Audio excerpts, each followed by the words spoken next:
Welcome. David Levin here, Raising Your Game Today. This is Tuesday, so we're talking about the mental game of sports and competition. Fridays are for the rest of our lives. This week, I want to share another mental game lesson, this time from the Paris Olympics that just finished, and specifically from Yaroslava Mahuchikh. Hope I'm saying that right. So Yaroslava Mahuchikh is a Ukrainian pole vaulter. She's the best in the world champion, world record holder, I believe, and this week, the Olympic gold medalist. That, of course, is remarkable on its own, right? It really is incredible to watch athletes at that level and think about the whole story of what it takes to be that good and to do it under what must be just insane pressure. In her case, you have to also add the Russian invasion of Ukraine, the disruption that must have caused in her life and her training, in her mental game. But the thing that caught my attention about her, and I read about this online, so it caught a lot of people's attention, was that during the Olympics, and she apparently does this in all her meets, in the downtime between jumps, she pulls out a yoga mat and sleeping bag, and right there in the middle of the stadium, she lies down, climbs into her bag, and rests. You can find pictures of her doing that online. She'll close her eyes, look like maybe she's meditating or sleeping.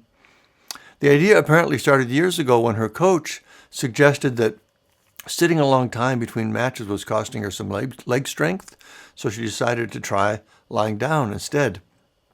According to her, she says, "I feel comfortable when I lay down. Sometimes I can watch the clouds. Sometimes I count numbers, 1, 2, 3, 4, or I breathe in, breathe out.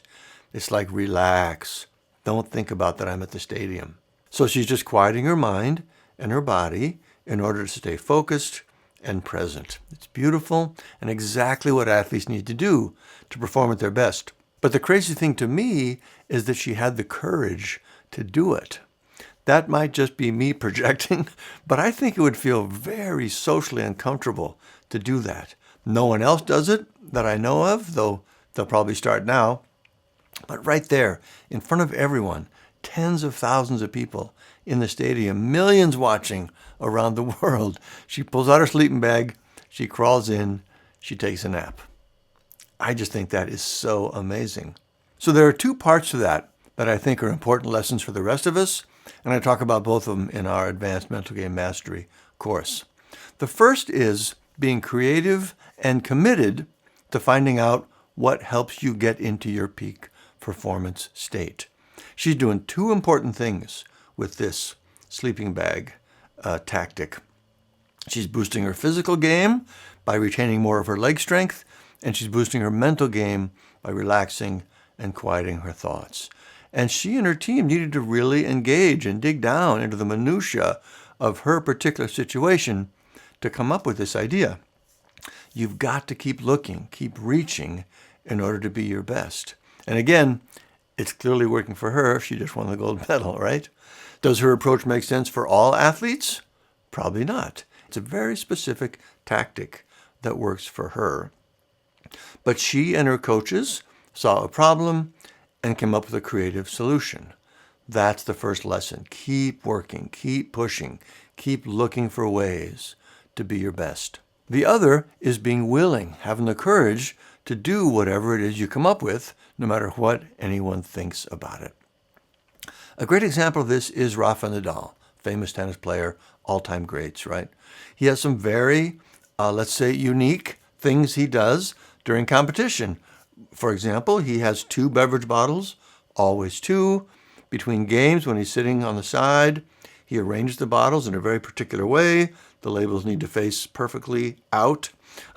When he's getting ready to serve, he has an odd sequence of things he does with his hands. It looks like strange behavior. He takes some heat for it, but that's what he needs to do to sustain his peak mental state. So that's what he does. So again, this might be me, but I think this second lesson, being willing to do whatever it takes, no matter what anyone thinks, is the harder piece of this puzzle. Social fears are very powerful for pretty much everyone. It takes real mental strength and courage to push through those and do what you need to do. So those are my lessons from Yaroslava Mahuchikh. First, always be looking for new ways to take your game to a higher level. And second, if you come up with something that might feel uncomfortable, find the courage to do it anyway. Finding courage sounds easier said than done, but the good news is you can work on it. You can build the muscle to do uncomfortable things. Tim Ferriss has an exercise he recommends. He says, go to a coffee shop or some public place like that, lie down on the floor for 30 seconds in front of everyone there, realize that the world didn't end, and you can essentially train yourself to deal with social discomfort. Not sure about that one for me, but I believe him that it can help. Our training takes a different approach. We help you learn to simply ignore the thoughts that create the pressure in your mind. This is a powerful observation, but pressure isn't actually a real thing. What we experience as pressure comes from the thoughts and feelings that arise in the moment and then pull you off into your head. If you can shut down those thoughts, the pressure goes away. There's nothing there, and you can learn to do that. In any case, those are this week's mental game lessons. Always be looking for new ways to raise your game and commit yourself to doing whatever it takes to be your best, no matter what anyone thinks. For more on how to boost your mental game, check out our related post, Can Anyone Really Master Their Mental Game? There's a link to that in the notes. To learn more about our approach to mental game training, both the Foundation Sports Academy and the advanced training that gets into the things we talked about here, go to raiseinnergame.com. Also a link to that here. Otherwise, that's it for this week. Thank you. Keep up the good work. I'll see you next time.